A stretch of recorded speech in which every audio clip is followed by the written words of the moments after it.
आदरणीय मंच, आजची उत्सवमूर्ती रती बरोबर आणि रती समोर हसतमुखाने उभे असलेले उमेशजी आणि रतीवरच्या प्रेमाने उपस्थित राहिलेले आपण सर्व. खरं तर प्रसादजीचं इतकं सुंदर भाषण झालेलं आहे, त्याच्यानंतर काय बोलावं हा प्रश्नच आहे माझ्या पुढे. पण माझी रतीची बिलकुल ओळख नाही. तिने काही दिवसापूर्वी मला एक मेसेज पाठवला आणि असं असतं ना की नॉर्मली आमची कामं हे मॅनेजर बघतात, कारण रोज इतकी आमंत्रणं येतात की त्यातलं काय स्वीकारायचं काय नाही, कुठे जायचं काय नाही.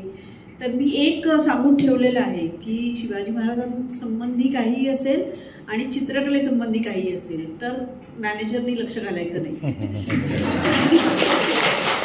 कारण ते मग अगदी वेगळ्या लेवलवर चाललेलं असतं. मग मानधन आणि मग असंच येतील आणि ती अमुकच गाडी पाठवा आणि ती आमची एवढी माणसं येतील, आमची टीम असेल. तर हे दोन विषय माझ्या आयुष्यातले असे आहेत की त्यांच्याशी या सगळ्याचा काहीही संबंध नाही. आणि रतीचा मेसेज मला म्हणजे मेसेजवरनंच ये हृदयचे ते हृदयी असं काहीतरी कनेक्शन झाल्यासारखं झालं आणि मग नंतर असे प्रसंग घडत गेले की ते इथे सांगणं उचित नाही रती.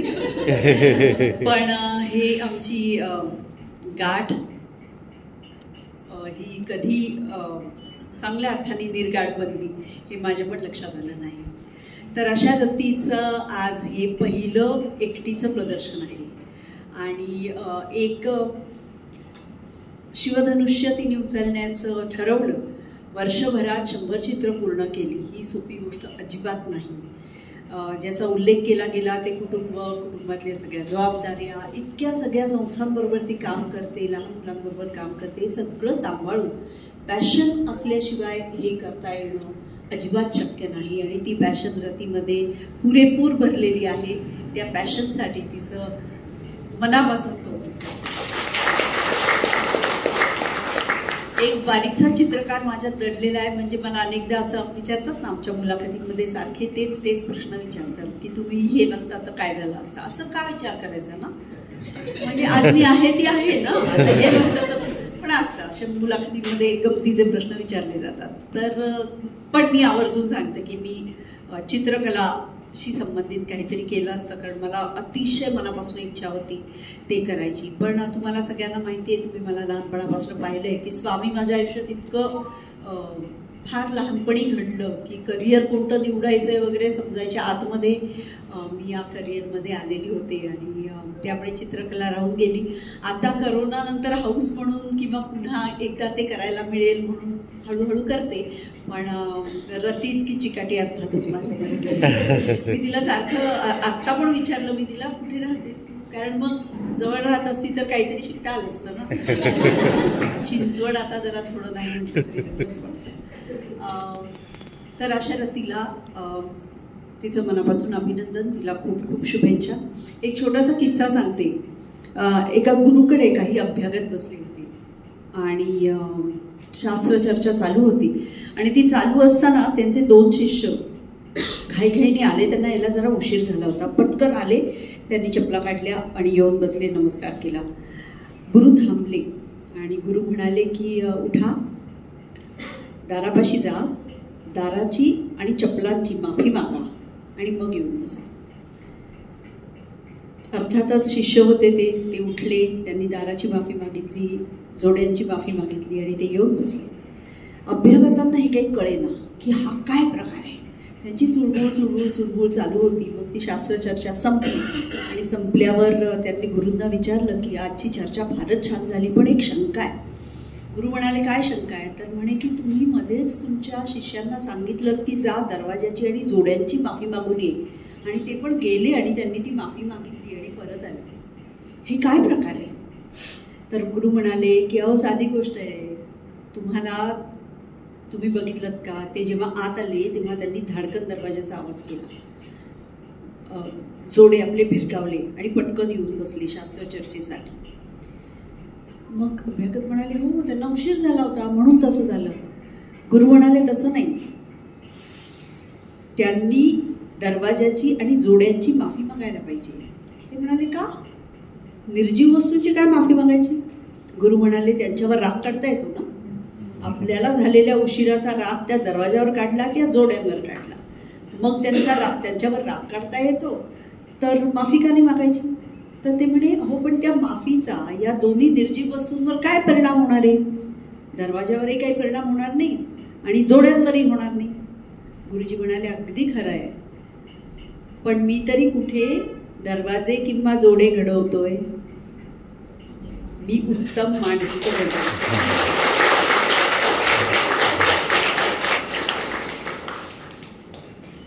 रतीसारखी माणसं किंवा प्रसादजींसारखी माणसं किंवा मंचावरच्या सगळ्या आदरणीय व्यक्तींसारखी माणसं, तुमच्यातही अनेक अशी आदरणीय व्यक्ती बसलेले आहेत की ती माणसं घडवत आहेत. आणि मला वाटतं हीच आपल्या सगळ्यांमधला हा आपला बंध आहे.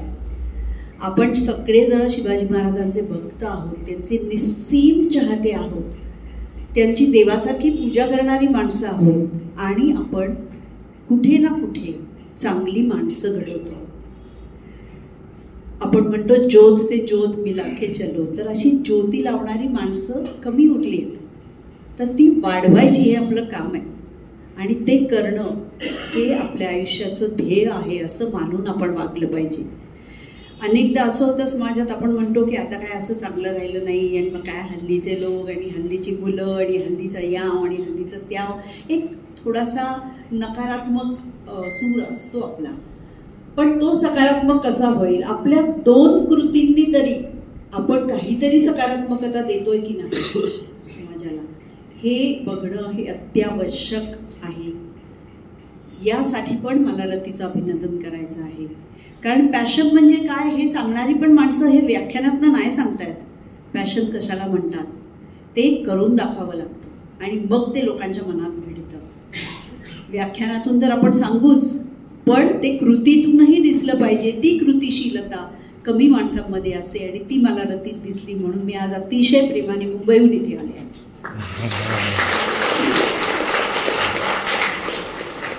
ज्याचा अनेकदा उल्लेख केला जातो ते जिजाऊ साहेबांची भूमिका माझ्याकडे चालून येते. मला वाटतं काहीतरी पूर्वजन्माचं पुण्य असेल माझं की अनेकदा ही भूमिका माझ्याकडे आलेली आहे. मी माझ्या परीने त्याच्यात रंग भरण्याचे प्रयत्न केले, पण मला नेहमी वाटतं की हा माझा लाभ आहे. तुम्हाला मी आवडते ती सगळी गोष्ट अलाहिदा आहे, पण ही भूमिका माझ्यापर्यंत येणं, तिचा मला अभ्यास करता येणं, तिच्यातून काहीतरी शिकण्यासारखं घेता येणं हा माझा संपूर्ण लाभ आहे आणि याबद्दल मी परमेश्वराची कृतज्ञ आहे. विचार करा, 350 वर्षापूर्वी, प्रसादजी जास्त चांगलं सांगतील अर्थात माझ्यापेक्षा, पण 350 वर्षापूर्वी एक स्त्री, तिला असं वाटलं आणि तिने अथक प्रयत्न केले. जिचे वडील आणि जिचे 3 भाऊ एका रात्रीत मारले गेले, जिने आपल्या पतीजवळ सतत हट्ट केला की का तुम्ही दुसऱ्यांच्या नोकऱ्या करताय, ती वडिलांची भांडली असेल, भावांची भांडली असेल, आणि तिने सांगितलं की नाही, 350 वर्ष हे का नव्हतं घडलं याचा आपण विचार केला. आणि या बाईचं कसं काय ऐकलं लोकांनी? महाराज फार छोटे होते, पुण्याला घेऊन आले तेव्हा. त्या बाईनी ती संपूर्ण पिढी घडवली असेल.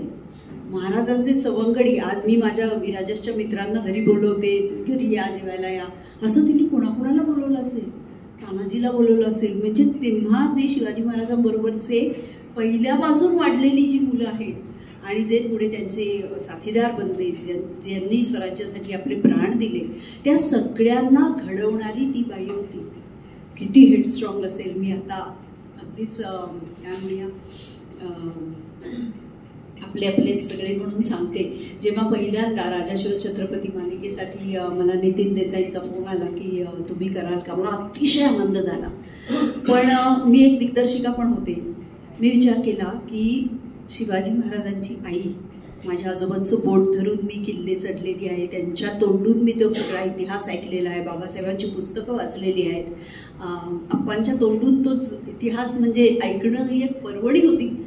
आणि हे सगळं अनुभवल्यावर एक दिग्दर्शक म्हणून मला कास्ट करेन का जिजाबाईंच्या भूमिकेत, तर मला लाज वाटली थोडीशी. मी म्हटलं मी नाही करणार, पण म्हटलं आहे. मग माझ्यातली अभिनेत्री जागी झाली. मी म्हटलं अरे समोरून आलेला रोल आहे, त्यांनी मला विचारले, मी काय स्ट्रगल करायला गेलं नाही, मला घ्या असं मी कधीच केलं नाही आयुष्यात, पण त्यांनी मला विचारलेलं आहे, याचा अर्थ त्यांना माझ्यात काहीतरी दिसतंय.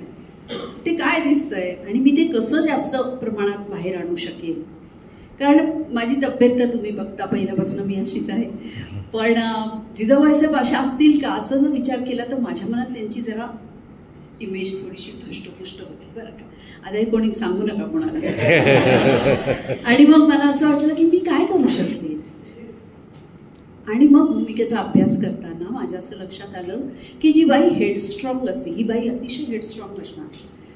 28व्या वर्षी जिचं 6वं अपत्य शिवाजी महाराज आहेत, एक मोठा मुलगा पहिला संभाजी महाराज होते, आणि जिला आपला पती, आपले भावंड, आपले वडील यांच्याबद्दल चीड होती की हे दुसऱ्यांची नोकरी करतात आणि आपल्या माणसांना लुटतात आणि हे बंद झालं पाहिजे आणि मी कुठेतरी जाऊन हे बंद करीन.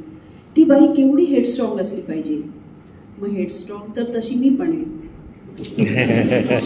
कितीही बारीक असले, नाजूक दिसत असले तरी इथे असायला लागतं. म्हणजे माणसाची जी शक्ती असते, माणसाची जी पॅशन असते ती इथे असायला लागते. आणि मी ठरवलं की माझ्याकडे एवढंच आहे, नाही आहे माझ्याकडे बलदंत शरीर, पण माझ्याकडे ती स्ट्रेंथ दाखवणारा चेहरा आहे, डोळे आहेत आणि वाणी आहे. या 3 गोष्टींमधून मी जिजाबाई उभी करण्याचा प्रयत्न करणार. आणि या प्रयत्नातून जे काही उभं राहिलं ते तुमच्या समोर आहे. तुम्ही त्याला दाद देता याचं मला खूप मनापासून तुमचं ऋण आहे माझ्यावर. मला फार आनंद होतो या भूमिकेत प्रेक्षकांनी मला स्वीकारलं. दिग्पाल लांजेकर हा आमचा मित्र. मी रमा माधव नावाचा एक चित्रपट दिग्दर्शित केला होता आणि तेव्हा तो माझा असिस्टंट होता. आणि त्या सेटवर तो म्हणाला की ताई आपण महाराजांवर काहीतरी करूया. मी म्हटलं अरे महाराजांवर काहीतरी करणं आणि तेही आत्ताच्या काळात, मी किती घाबरत रमा माधव केला आहे तुला सांगू शकत नाही. पण आत्ताच्या काळामध्ये जिथे ट्रोलिंग संस्कृती, एक विचित्र संस्कृती निर्माण झालेली आहे, त्यांनी चांगलं होईल वाईट होईल आपल्याला काही माहिती नाही. अशा स्थितीमध्ये आपल्याकडे फारसे पैसे नाहीत, कारण ऐतिहासिक चित्रपट बनवायला पाठबळ लागतं, पैशाचं लागतं, माणसांचं लागतं. कसं करणार आपण? तर तो म्हणाला नाही ताई आपलं स्वप्न आहे. मी म्हटलं मग एका चित्रपटात तर आपल्याला काही करता येणार नाही, एवढं प्रचंड कर्तृत्व आहे त्या माणसाचं, कसं काय दाखवणार आपण एका चित्रपटात? तो म्हणाला नाही मग आपण एक मालिका करू. मला वाटलं काय वेडा आहे का मुलगा. 30, 35, 40 वर्षा भालबा पेंढारकरांनंतर बालशिवाजी सोडला तर ऐतिहासिक चित्रपटच बनला नाही. एक मी बनवत होते रमा माधव, माझं मला माहिती मला किती त्रास झाला. पण दिग्पालनी असं ठरवलं आणि मला त्याची पॅशन लक्षात आली. मी म्हटलं करूया चल.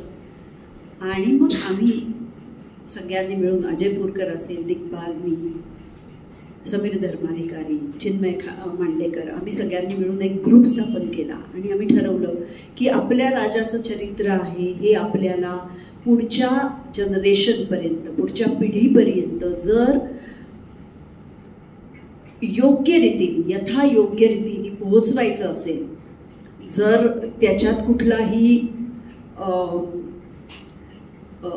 अधिक नाट्यमयता न आणता यथोचित इतिहास जर आपल्याला पोहोचवायचा असेल तर आपल्याला हे केलं पाहिजे आणि आपल्यालाच केलं पाहिजे. कारण मग कॉपी करणारे तर खूप आहेत, खूप आले पण नंतर, पण त्यांचे चित्रपट नाही चालले.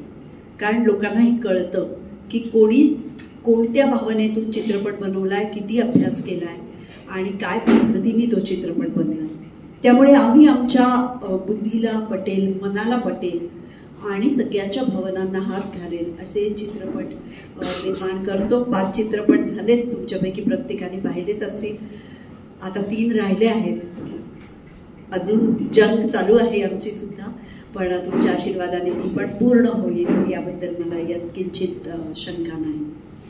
असं आपलं सगळ्यांचं श्रद्धास्थान असलेलं श्रद्धास्थान एका वेगळ्या शैलीत आपल्यापर्यंत आणण्याचा रतीने अप्रतिम जो प्रयत्न केलेला आहे त्यासाठी पुन्हा एकदा तिचं मनापासून अभिनंदन करते, तिच्या संपूर्ण कुटुंबाचं अभिनंदन करते. तिला साथ देणाऱ्या, मार्गदर्शन करणाऱ्या, तिच्या बरोबर असणाऱ्या सगळ्यांचं अभिनंदन करते. आज मला इथे बोलवलं आणि हा मान दिला याबद्दल मनापासून आभार.